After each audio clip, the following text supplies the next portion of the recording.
Hey there, welcome. I want you to take a moment, just a quick second, and check in with yourself. How much of your mental space right now is taken up by other people? What they think of you, what they expect from you, whether they approve of your choices, your clothes, your career, your life. It's exhausting, isn't it? It's like we're all living with a constant background hum of other people's opinions, a noise that never really switches off. Well, what if I told you that one of the most brilliant minds in psychology, Carl Jung, pointed to this very noise as the single biggest thing holding us back from finding true freedom, true peace, and our true selves? He believed with every fiber of his being that the path to a meaningful life isn't an outward climb to the top of a mountain, but an inward dive into the deepest, quietest parts of who we are. This isn't about being selfish. This is about being self-full.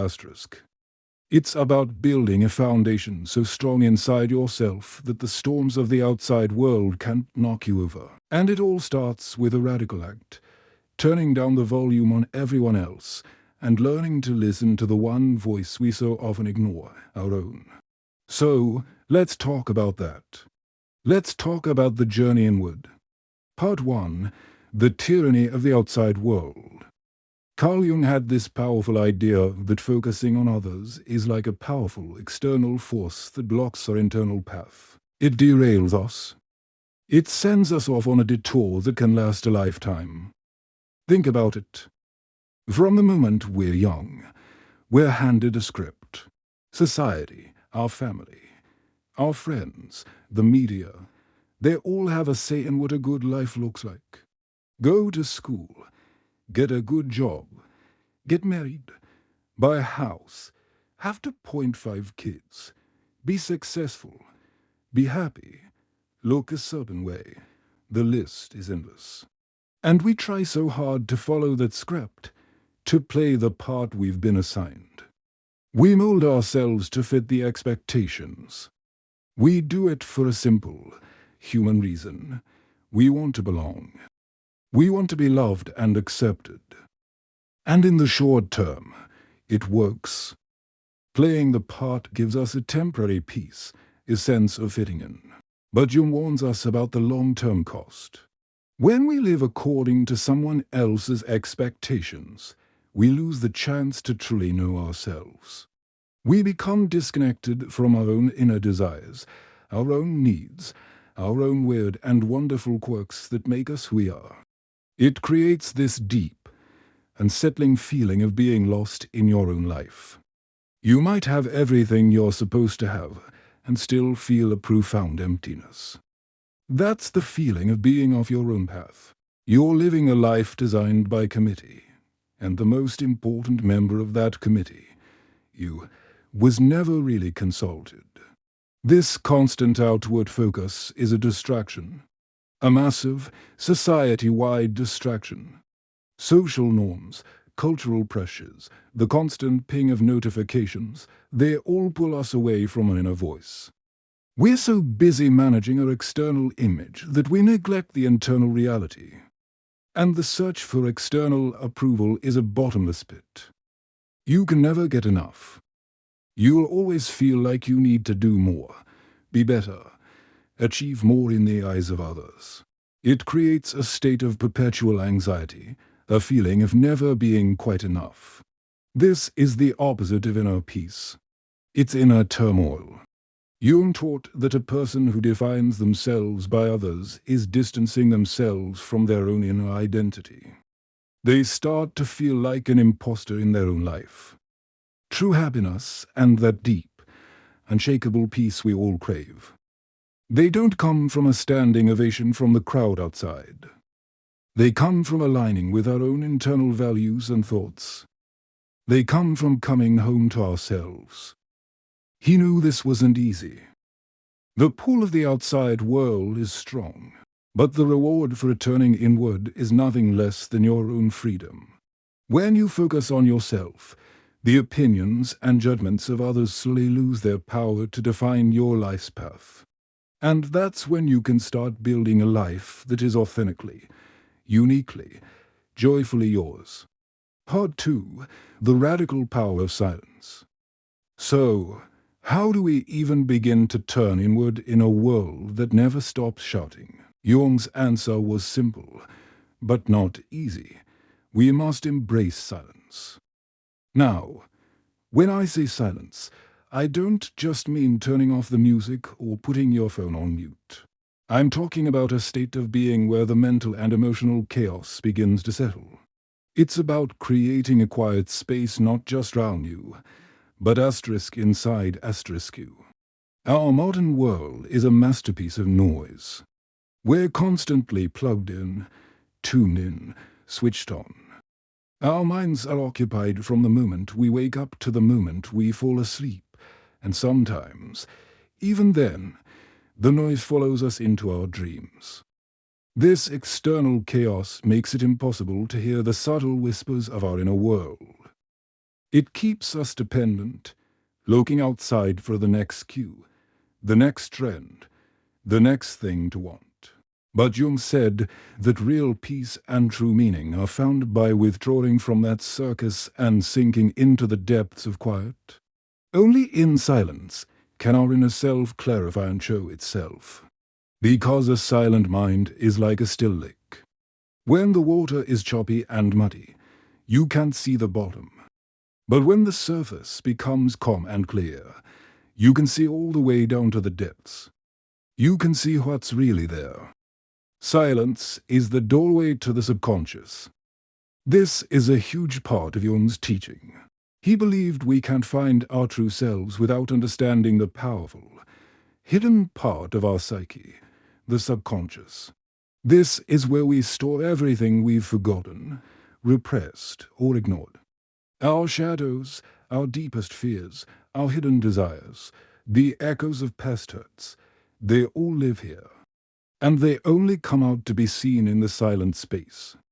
It can be scary, sure. Who wants to confront their shadows? But Jung insisted that this is not optional for a spiritual health. Silence sheds light on these subconscious processes, allowing us to face them, to understand them, and ultimately, to accept them as parts of our whole self. This is how we begin to heal. By consciously calming the mind and diving into the quiet, we get a chance to look at ourselves with compassionate attention. It's a process of self-discovery. Who am I, really, beneath all the noise? What do I truly want? What wounds am I carrying? This inner exploration can be demanding. It's not always a comfortable stroll. Sometimes it feels like an archaeological dig in your own soul. But on the other side of that work is a profound awareness of your own identity and purpose. You stop being a reaction to the outside world and start being a creation from the inside out. Silence is also a form of mental detox. Our minds get tired. They get cluttered with endless to-do lists, worries, and recycled thoughts. This mental fatigue disrupts our spiritual balance. But silence helps hit the pause button. It refreshes the mind. In the quiet, the mind finds space to sort through the clutter, to find clarity, to see solutions that were invisible in the noise. It's a space for renewal, not just for the mind, but for the soul. So, the power of silence isn't about escaping the world's noise. It's about creating an environment where you can go on the most important journey you'll ever take, the journey home to yourself. Part 3. The Path of Self-Knowledge. This brings us to the heart of the matter, self-knowledge. For Carl Jung, this wasn't some fluffy self-help concept. It was the cornerstone of psychological health and personal development. It's the deep, sometimes messy, journey into your inner world to understand your own emotions, thoughts, desires, and fears. This journey builds a bridge between your conscious mind and your vast, mysterious subconscious. It's how you find your own identity, your deep inner strength, and your sense of purpose. The path of self-knowledge is the path of inner enlightenment. And at the end of it, you can not only build healthier relationships with the external world, but you also achieve a lasting inner peace. But this isn't just about observing your surface-level thoughts. It's about exploring the deep, subconscious layers within. Jung believed that most of our psychological imbalances come from being unaware of the subconscious world. It holds so much hidden information about us. Some of it might be painful, past traumas, fears, suppressed emotions. But other parts can guide us toward our true life path. This is where we meet one of Jung's most famous concepts, the shadow. The shadow is everything we don't want to be. It's the parts of our personality that we, or our society, have deemed unacceptable. Maybe it's our anger, our jealousy, our vulnerability, our wild creativity. So, we stuff it down into the subconscious. We try to hide it from the world, and most of all, from ourselves. The path of self-knowledge requires us to confront this shadow. It demands that we have the courage to look at these disowned parts of ourselves. When we can finally accept our inner shadow, we start to see ourselves as a more complete, whole human being. This isn't an easy process. Facing these repressed aspects can be painful, but Jung saw it as the only path to spiritual healing and integration. You can't heal what you don't acknowledge. Self-knowledge also allows us to honestly assess our own strengths and weaknesses. We all have a unique mix of talents, desires, and fears with the potential to grow. Jung said we must uncover our own potential, and that can only happen with true self-awareness. As you become aware of your strengths and weaknesses, you learn to use them in a balanced way. You can leverage your strengths more effectively, and you can see your weaknesses not as fatal flaws, but as opportunities for growth and understanding. Another crucial point on this path is understanding your life's purpose. Jung saw people's lives as a story, and each person goes through a process of individuation, becoming your own unique, individual self. This process means resolving internal conflicts and establishing a harmonious balance between your conscious and subconscious minds. It's about realizing your potential at the highest level and finding a deep sense of meaning. A person who knows themselves can better understand what they want to do, what values they want to live by, and how they should direct their life. It's not about external achievements like trophies on a shelf. It's about the internal fulfillment of self-realization.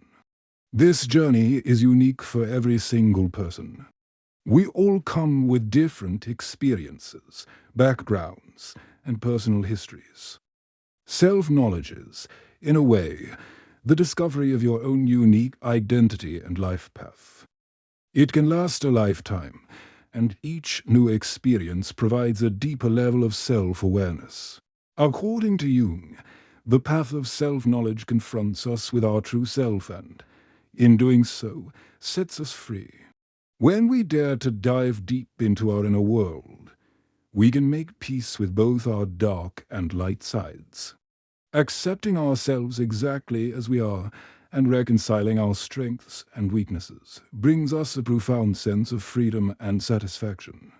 This journey allows a person to find peace not just in the external world, but, more importantly, within their own skin. So, we've traveled quite a distance together. We've talked about turning down the noise of the world and the importance of silent focus on yourself. We've explored the shadowy corners of our psyche and the bright light of self-awareness. According to Carl Jung, does true freedom really lie in this inner world? I think the answer is a resounding yes. The external world will always have its problems, challenges, pressures, obstacles. They are a fact of life, but the impact they have on our inner world is determined by one thing: the strength and peace we've cultivated within. When your inner world is a place of chaos, dependent on external validation, then every outside problem feels like a personal catastrophe. But when your inner world is a place of peace, built on self-knowledge and acceptance, those same external problems become manageable challenges. You can face them without losing your center. You are free, not because your external circumstances are perfect, but because your internal foundation is unshakable. So, I'll leave you with this question. What does freedom mean to you? Does it look like a certain job, a certain amount of money, a certain lifestyle? Or does it feel like something else? A feeling of peace, a sense of being truly, wholly yourself, no matter what's happening around you. I'd love to hear your thoughts. Let's start a conversation down in the comments. Share what resonates with you, or what challenges you're facing on your own journey inward.